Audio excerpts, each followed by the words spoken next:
Hey everyone, thanks for joining us today. We're here for the 2023 US Rowing Southeast Youth Coaches and Coxswains meeting. Thank you all for being here for tonight. A couple items, just housekeeping before we get started. One, if you do have a question, please put that in the Q&A, not in the chat, and we'll get to them at the very end.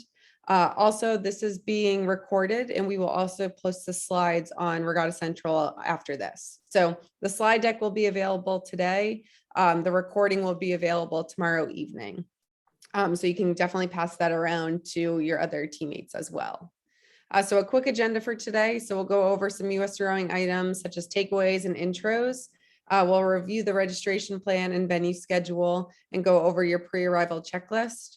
Then I'll pass it to our chief referee and we'll do a referee welcome, go over traffic patterns, discuss US Rowing rules of rowing, discuss on the water, and then do unsportsmanlike conduct. Then finally, we'll sum it up with all three of us and we'll discuss venue information and the evacuation safety plan. Some key takeaways. So again, thank you. And we're excited to host you all for the 2023 US Rowing Southeast Youth Championships this coming weekend in Gainesville, Georgia. Number one, so safety both on and off the water continues to be our top priority at all US Rowing events. If anything comes up, please do let us know how we can make your experience more safe as well. So number two, all teams, coaches, athletes, spectators, and other team representatives are responsible for information in this Coaches and Coxswains meeting, the regatta entry packet, and any information posted on our event website. And then finally, we're here to have fun and race fast. So quick introduction. So from a US Rowing end, my name is Sarah McAuliffe. I'm the Director of Competition with US Rowing. We have Meg here from membership team. So Meg Varco will be going through and making sure that everybody is compliant and has wristbands. And we have Jake Robinson, who is also our competition associate. From the LOC, we have Brent Sloan. So big thank you to Lake Lanier for hosting us this year along with their team. And then our chief and deputy referee, we have Peter San Juan and Anne Marie Hines. So our schedule for the weekend. So our trailer arrival window. If you are arriving on Thursday, May 12th, you can arrive between 8 a.m. and 6 p.m. We do ask that if it's after 6 p.m. that you do park off site, and then the volunteers will help park you early that next morning. Same with on Friday. So Friday, May 13th at 8 a.m. If you are coming after 6 p.m., just ask that you please do let everyone know so volunteers can be planned accordingly. US Rowing tent, so our registration will open on Friday, May 13th from 12 to 6 p.m. We'll also be open all day near the finish line tower on actual race days as well. And then finally practice. So Friday, May 13th, practices from 1 till 5 p.m. with last launch at 4:30 p.m. A quick pre-arrival checklist. So one, make sure that you've reviewed the US Rowing Code of Conduct before arriving on site. Please make sure that you've read the event entry packet before arriving on site. Number three, making sure that your athletes are up to date on their US Rowing memberships. If you do have any questions or anything that's showing up a little funky, please do email members@usrowing.org and they can definitely take your email and make sure everything gets ironed out. Number four, so are your athletes, coaches, and support staff safe sport compliant? Are your coaches and support staff on the Regatta Central roster? So this is the same process as last year, but just a reminder that when you look at Regatta Central on the left-hand side, there's a column and one of the items is called, it says safe sport. There is where each team will go ahead and put all of your coaches and support staff on this list. Everybody who needs to be working with the teams, so anybody that is carrying oars to the docks or working with your team in any capacity does need to be on this list and they will receive a wristband. And then finally, has your team paid their entry fees? So what that looks like is entry fees will be, or I'm sorry, your final invoice will be sent out after your lineup deadline closes. So once the lineup deadline closes this year, then you'll receive an invoice from Regatta Central. We changed that this year to accommodate the per athlete fee. So coaches are able to continuously make their lineup changes and it doesn't influx the invoice at all. So I'm going to go ahead. I'm going to pass it off to Pete over here for a big referee welcome too. Hello, everybody. I'd like to thank you for joining us tonight. Anne Marie and I look forward to a great weekend of racing, and we wish you all the best of luck. I'm going to go through a few things that some may overlap some of the things that Sarah has already said, but I'm going to start with any comments or complaints should be directed to me, and you can look for me around the finish line. That's where I'll normally be. Our referees are here for safety and fairness. We're not looking to assess any penalties. Our goal is to ensure everyone has a fair opportunity to compete. Penalties will only be assessed for rules or safety violations or to restore fairness. And just keep in mind, we're not here to correct mistakes. When you are going through the control commission, athletes will be required to show their wristbands in order to pass through control. And that's both Saturday and Sunday. So don't remove them from Saturday and not have them for Sunday. We're not going to make announcements for launching. For the time trials, we recommend no more than 30 minutes before the scheduled race time. For the sprint racing, we recommend no less than 30 minutes before the scheduled race time. Make sure you have the correct bow numbers. Make sure your boat will pass the safety check for bow ball, quick release shoes and heel ties, all at control commission. And remember, heel ties are 3 inches. Be in compliance because this can delay your launch, and inform the control commission if you're hot seating equipment. Hot seating equipment, returning boat has to come back to the recovery dock. Now, if you're not familiar with this venue, you have to row all the way up and all the way back around to get to the recovery dock. And I'm sorry, I lost my place there. A new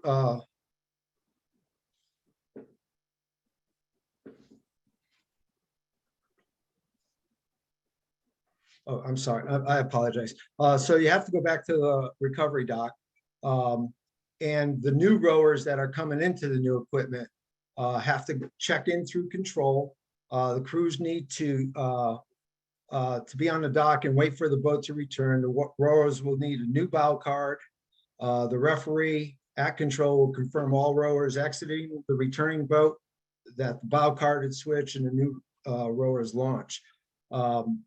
The ref will record your departure time, and we're not going to hold races for hot seating equipment. Just so you know, we're not going to hold races for hot seating equipment. This course, the layout of it, it takes a little bit of time to get up and around. So make sure that you have plenty of time for that. Practice 1 to 5. Sarah already went through that. The last launch is at 4:30 with no exceptions. And just keep in mind, traffic pattern violations will be assessed if necessary on Friday. For the race itself, the time trials, there'll be a series of referees up at the start area to direct you where you need to be and get you in bow order and get you organized as far as that goes. But I want you to be ready to race. Once you pass the start platform in the stake docks, consider yourself racing. Crews are responsible for maintaining their proper order and distance. Crews failing to maintain their proper position, you can be delayed, moved to the end of the starting order, penalized, or even excluded. A crew will be allowed to race if they are in the starting area and ready to race before the crew with the last bow number in their event has started. Crews showing up after their event is complete, will not be able to race the course for a time. Crews have approximately 100 meters to build up to race pace. A crew's race time begins once their bow ball crosses the 1900 meter start line. Odd number crews are going to race in lane 3. Even number crews are going to race in lane 4. There will be a 20-second gap between starting crews, resulting in a 40-second gap between crews in the same lane. Crews being overtaken must yield to the outside lane to allow the overtaking crew to pass. Crews racing in lane 3 would move to lane 2. Crews racing in lane 4 will move to lane 5. And any crew failing to yield may be excluded. A crew is deemed to be overtaken when another crew has moved within one length of open water of the crew ahead of them. We are racing 7-minute setters. On coaches, we accommodated your request for 7-minute setters on Saturday and also Sunday. So the flow of this course, again, doesn't give us a lot of time to hold up racing if your crews are late. We don't have a lot of time with 7-minute centers, so I want you to be aware of that as far as holding races. So please don't come to me if your crews are late to the start and we do not hold the race for them. Make sure they're at the start and on schedule. The starter is responsible for deciding if the crews are ready. Our announced starts are like you've had all year long. Hands will not be recognized once the announcement of the crews begins. And that'll be the announcing of the crews, attention, red flag will be raised. And on the drop of the flag, simultaneously with the word go, that starts the race. Quick starts, again, hands will not be recognized once they announce the quick start. The quick start pattern will be quick start, and then it'll be quick start, attention, go. False starts or breakage within the 100 meters, stop rowing, put your hands up, and then wait for instructions. Legitimate delays for broken equipment are the responsibility to inform the crew's responsibility is to inform the closest referee or the starter. If the referee determines that there is broken equipment, the referee will communicate with the starter and myself to determine if the crew will be able to race. This course does not allow easy access to repair equipment. So depending on where this happens on the course and if they're rowing up and where they're at, it may or may not be easy for you to change out equipment or repair equipment, that kind of thing. So coaches, please go through your equipment. Coxswains, go through your equipment. Make sure that you are ready to race and get anything that needs to be repaired. It's not easy or timely to do it on a race course. The breakage area is 100 meters of the race, first 100 meters of the race. Just keep in mind loose riggers, foot stretchers, missing hardware, jump slides, pop door locks. That's not broken equipment. Another thing I want to think, the way we row up, we're rowing right alongside the course up to the start. So rowing near the course, whenever a race is approaching, a non-competing crew rowing at the perimeter of the course shall stop rowing, come to a complete rest. Make sure that and make sure it does not interfere with the race, either by obstructing the path of the competing crews or company launches, or by causing a wash. Crews shall not stop at a point where it obstructs or hinders the view of the start line by the judge of start or the finish line by the chief judge. Okay. During the race, referees do not steer crews. You're responsible for your own steering. Referees will intervene if there's a safety or fairness issue. Instructions from the referees will come by calling the crew's name, raising a right flag, directing the flag the direction they want you to go to. You will not hear port or starboard. It's the crew's responsibility to communicate with the coxswain in that type of scenario. If you, for the instances where interference, obstacles, or danger of collision, you might hear a team name, stop rowing, and if you don't do that, it could be excluded from that. And just so you all know, wakes, sometimes trailing crews are going to get waked. So when you get to the finish line, row through the finish. The referees will check, make sure everyone's okay. They'll raise the white flag. The race is official. Do not lay down in your boat. We'll assume that you are sick or injured and need medical assistance.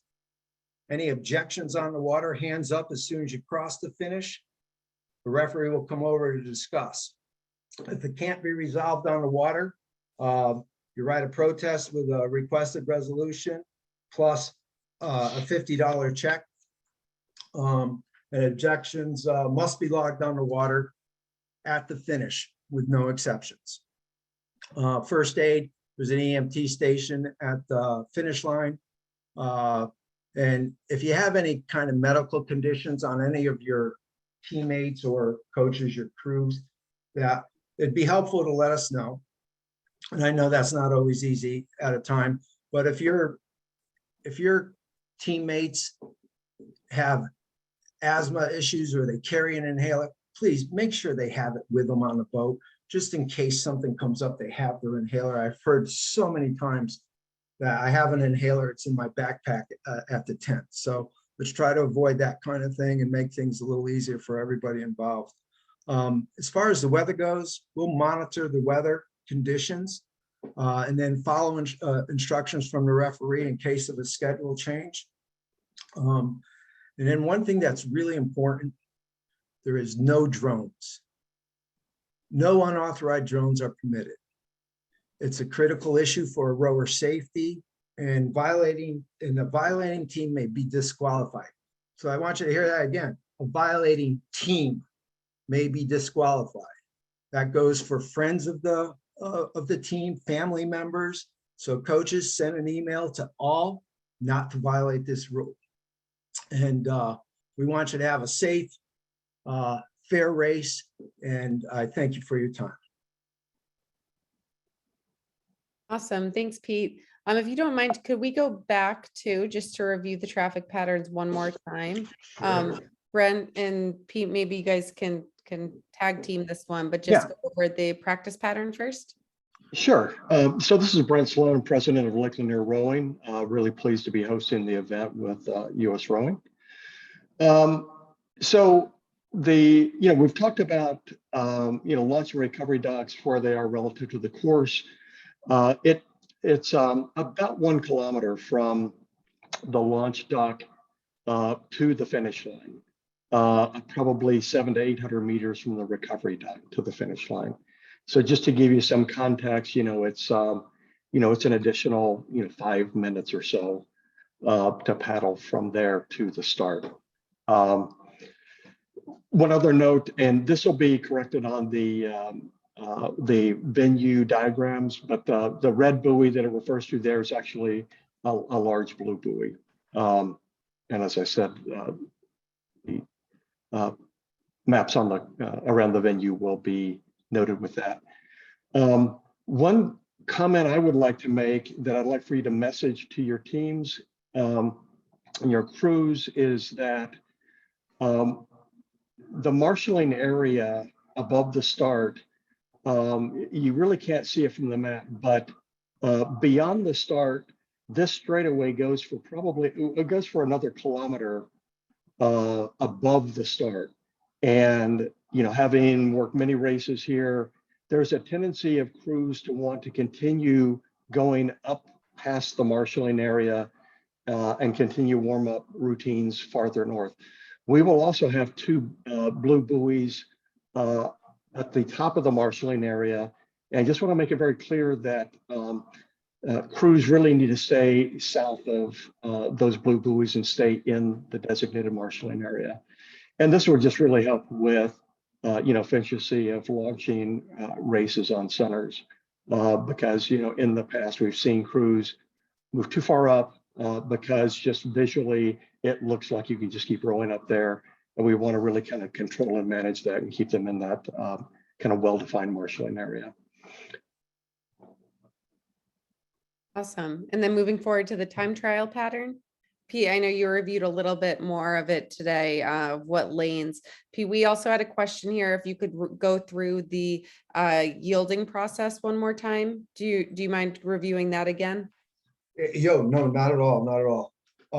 So Crews, all right, so a crew is considered being overtaken when the approach of the crew, the overtaking crew is within 1 meter, I'm sorry, 1 boat length from the overtaken crew. They need to yield. So the odd number crews racing in lane 3 would move to lane 2. They're going to move to the outside. So they're going to move to lane 2 and then once they move into that lane, just continue racing in that lane. Do not come back into the racing lane again. So once you're overtaken and you move to the outside lane, stay in the outside lane. And if you're in lane 4, you're going to move to lane 5. And again, once you move to that outside lane, stay in that outside lane, and it's within 1 boat length. So if you do not yield to the passing crew, you can be excluded for that. And we'll have referees every 250 meters down the course, so they'll be watching closely for that. So, you know, if somebody's coming up on you that quick, let them go by you. Just let them go by. And is there anything else that they need to know? You're going to have a 40-second gap between crews in each lane. So not to say you can't be overtaken, but you know, things can go wrong and slow you down. So please just be aware that anybody coming up on you within a boat length, you're going to have to move to the outside. Yeah, one other comment I would make is as boats are moving out of the marshalling area to lanes 3 and 4, you know, just use that starter boat platform. You know, it's a pontoon boat with a 2nd story on it. Use that as a landmark. And if they row basically to the left, so the port side of that starter boat, that will align them well to pass by the stake boats of lanes 3 and 4 and proceed into the proper lane. You know, sometimes up there, because it is a pretty broad area, you know, teams have a kind of a challenge getting lined up with the lanes properly. But if they just stay just to the left of that starter boat, that will serve them well. And then there obviously will be lane numbers on the back of the stake boats that they can see and align themselves accordingly to boat number. And crews, just know that once you pass those stake boats, consider yourself racing. You have 100 meters to get up to speed, and we'll have marshals back there helping you and reminding you of this. But once you clear the stake boats in your lanes, you're racing. Consider yourself racing. You want to be at speed, because 100 meters down the course at 1900 meters is the start line. They're just going to call mark when your bow crosses their start line, and you're officially on the clock. So don't take your time once you're back there and slowly move up to the start. Be at full speed when you cross that start. It's only going to help you in that manner. Awesome. There's a question in here. If you want more warm-up space, where would you go? Assuming that's referring to time trial and sprint racing, you can continue to circle up in this marshalling area right here. Mm-hmm. And keep in mind, we're on 7-minute centers. If you're way down or to the north, I believe the direction's north on this course, past the buoys, or because you can go a long ways. You need to be at the start and locked on at 2 minutes. Anything after that, you'll be assessed a warning, and or if you're not there at the start of the race, the starter will have complete judgment as to start that race. And I'll tell you, they've been instructed not to hold the races. So be on time, be in the area when you need to be there. And consider this race as always on time until somebody tells you it's not, until you get official notice that it's not, for any kind of delays or things like that. If we're running a little late, we're going to try to catch up. And if your crew is not there while we're trying to catch up because you think, oh, they're 10 minutes off, I got 10 extra minutes, that would be a bad mistake on your part, because again, we're not going to hold these races. It won't start them before their official time. But if we're trying to catch up, you don't want to miss that opportunity to race. Mm-hmm. Great. Thank you. Thanks, Pete. And finally, I know you referenced this earlier, but just to reiterate, so this being the sprint racing map, making sure that you're not stopping in front of the aligner's dock on this course. Same thing as the question that I just repeated, there you are able to circle in this marshal area to warm up as well. Peter, Brent, anything you want to add for sprint racing before we move on? Yeah, when you're coming, not only just the aligner's dock, but also the finish line. I don't want you obstructing the view of the finish line. So if you have to slow down or stop because a race is on course, please don't do it at the finish line and or in front of the aligner's dock. Great, thank you. All right, so I'm going to go a couple more slides. Pete, I think we left off on unsportsmanlike conduct, if you wouldn't mind covering, and then we can go forward. Sure. This is really important, and I'll tell you, you know, I understand the heat of racing and everything that goes on when you're in the boat, and you know, like the slide says, you know, if you use to motivate it, that kind of thing. It's just not called for. It's unacceptable, and we'll not allow it. And the crew member can be excluded from the racing and or the entire crew, depending on the thing. So just watch your language when you're out there. There's no real need to use it. And I understand there's frustrations that happen on the water. Racing can be tight and all that, but again, it's unacceptable. Any type of bantering between crews or things like that after the race, again, it's unacceptable. If you have an issue with the race, raise your hand at the finish. Let the referee sort it out for you. Do not be in conflict with other crews. Thank you. Then our evacuation plan here. Pete, do you want to go through this? Sure. Okay, so we'll be watching the weather the whole time while we're here. And in case we need to evacuate this course, we'll be with the LOC, we'll be with USRowing, we'll be as far as our referees go, we'll make that thing. So the first thing that we're going to have to do, or when we do this, is the control commission and the dock map, they'll stop launching crews. The crews will be ordered to turn around if they're in the finish area or the launching dock area. If not, if they're up on the race course, the crews will be directed there. We have arrangements so that we'll take care of the people on the stake docks. We'll take care of starters and people like that. And the officials on the water will, as you can see on this slide, the start marshal will pick up and stake boat holders and things like that. So we'll move those people. The referees will also sweep the course, keep everybody moving to the finish. Now, on this course, there's not a lot of places for beach launch, coming to the beach and getting off the boat in that area.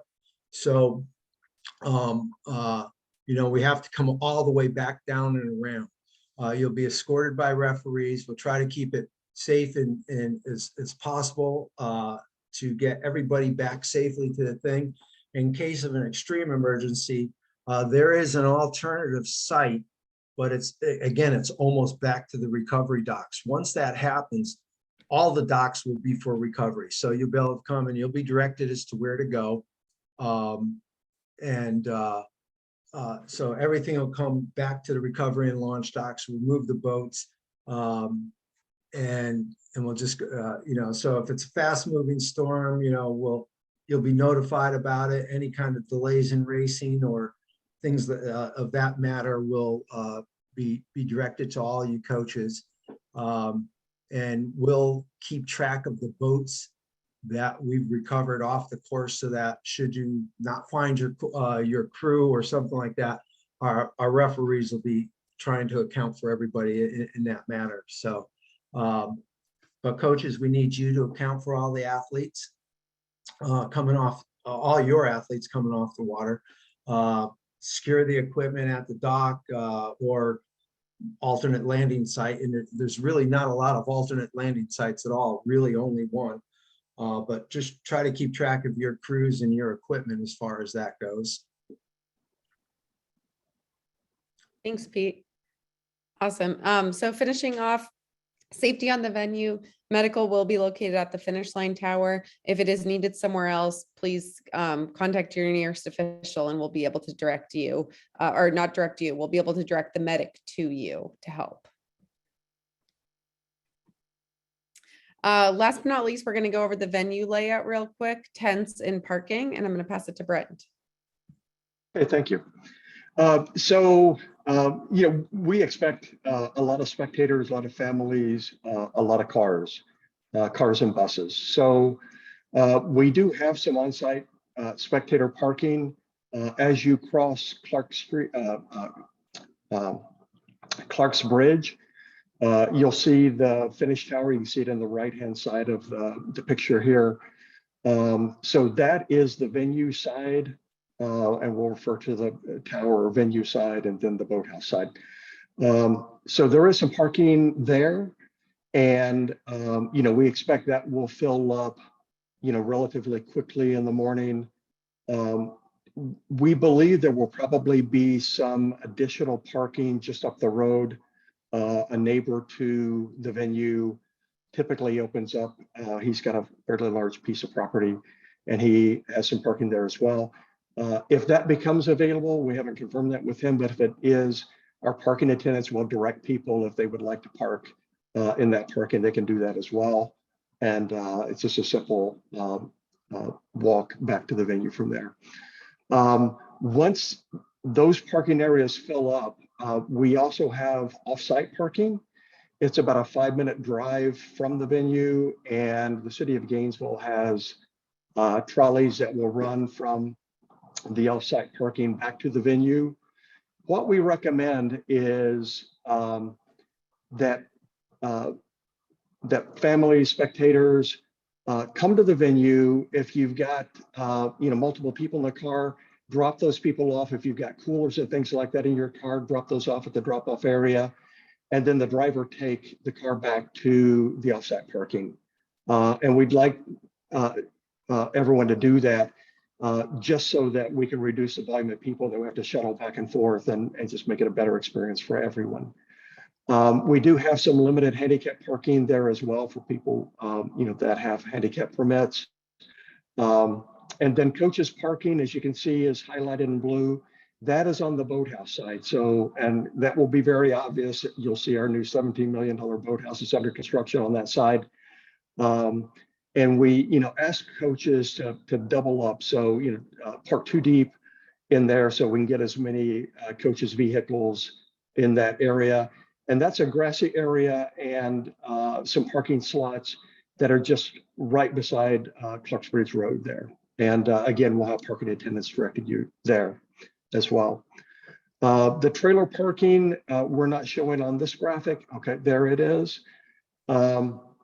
And we expect to have, as you can see, denoted with the yellow area with the red lines around it, there is construction fence around the new boathouse construction. We've asked the contractor to leave those gates open so they can go around that loop that will go through the construction area. Just makes parking the trailers a lot easier. So that's what we ask, is that as you go in, there will be somebody to direct you, but typically you'll go through that construction area, go around the loop, and then park. And we've already got the trailer parking areas marked with marking paint. We do ask, please be diligent and stay within your within your lanes there. It's a lot of trailers, and we really need everybody to abide by the lines that we've laid out so that we can facilitate all the trailers that will be there. I think that's all I've got. Any other questions with regards to the parking? I will say, emphasize that it's cash only. We won't be processing credit cards. It's $10 a day for parking. Guests can get 2-day passes so they can get parking for Saturday and Sunday when they arrive on Saturday morning. But yeah, that's our parking plan, and I'm open to any questions anyone has. Awesome. Brent, there's one in here. Car toppers, should they find a spot in the trailer area, or do you prefer them to go somewhere else? I'm sorry, what The car didn't get- toppers, if somebody's carrying their shell on top of their car, where would you prefer them to park their car and or shell? Oh, that's a good question.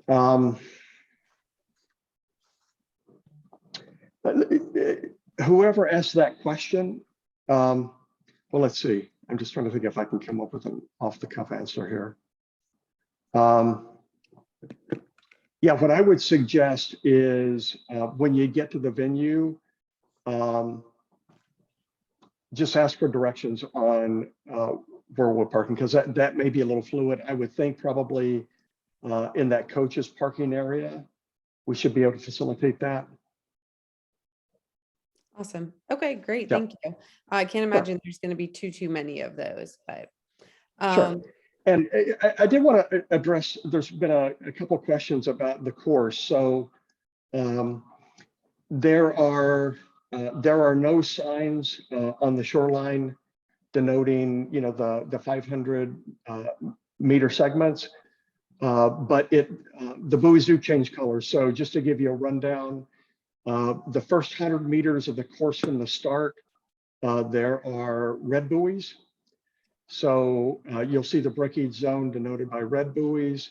That will transition to yellow buoys, and it will be yellow buoys to the 500 meter mark, or the 1500 meter mark. They will then change to green.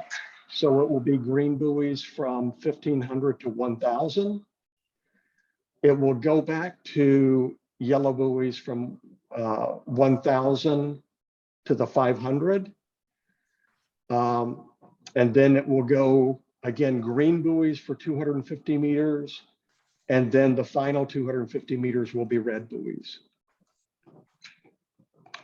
So, when your team see the red buoys, yeah, it's time to start the spread.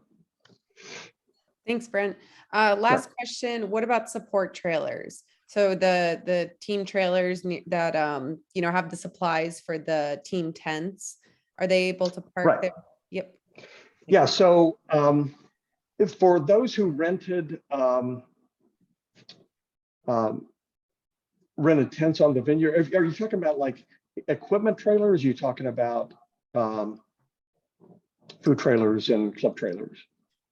By the time this came in, I'm guessing food trailers. That's my okay. guess, but it's okay. clear. Okay, so yeah, so food trailers, if they rented tents on the venue, there's space behind those tents to park food trailers, and we'll have venue staff there that can help direct them to those tents and where they can park. And they can drive on to the plaza, park their food trailers, and then park their cars in parking lot. For those that have the first come first serve, I don't think we'll have space in the tent area for the food trailers, but just outside that, there's a grassy area where food trailers can be parked, just outside the fence from where the first come first serve tent area is. Great, thank you. Sure. Pete, one question for you. So this is from a new coxswain. As a new coxswain, I'm still learning to control my boat. So long as I am not getting in the way of anyone else, can my boat shift across the course into various lanes? Yeah, as long as you don't interfere with other boats in their water, your water is within your lanes, and when you're out of your water, any part of your equipment, your oars can be on the other side of the buoy. So as long as you are not interfering with any other crews, you can row all over the course if you wanted to. It's just, again, you don't want to interfere with other crews, because that's where you'll get called on it. But by all means, if you're not in your lanes and you're not interfering, you're welcome to row down that course. If you started in lane 2, finish in lane 4. So it's not an issue as long as you don't come into play with other crews. Thanks, Pete. So two last things before we close out. One, our schedule is posted online. Two, our heat sheets, big thank you, or I'm sorry, our seating. So big thank you to the council for doing all of those seatings. We're just running into a quick delay with our timing, our software to make that live for you all. So that should be live in the very, very near future, but thank you to the council for doing all of that. So those will be, again, the schedule is live right now. Heat sheets will be live any moment. This is forward thinking, but if you are hoping to go to youth nationals this year as well, this is just a reminder to all coaches or team admins that the process for accepting a bid is a little bit different this year. It's in all of the entry packets, so please do read that. But a quick summary is last year, you had to wait for USRowing to let you into the event. So you had to wait for us to email you saying that you accepted the bid and you are now able to enter. This year, it is just an application process. So if you've been to that, Charles, it's the same thing as that.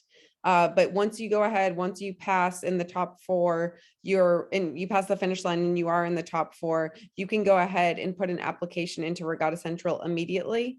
You have until 3 days after the regatta ends, so the Wednesday at midnight, to then go and make sure everything is submitted then, and then USRowing will accept you from there. So again, that's a real quick summary. There's a lot more details to it. Please do read, but this is just flagging that the process is a little bit different.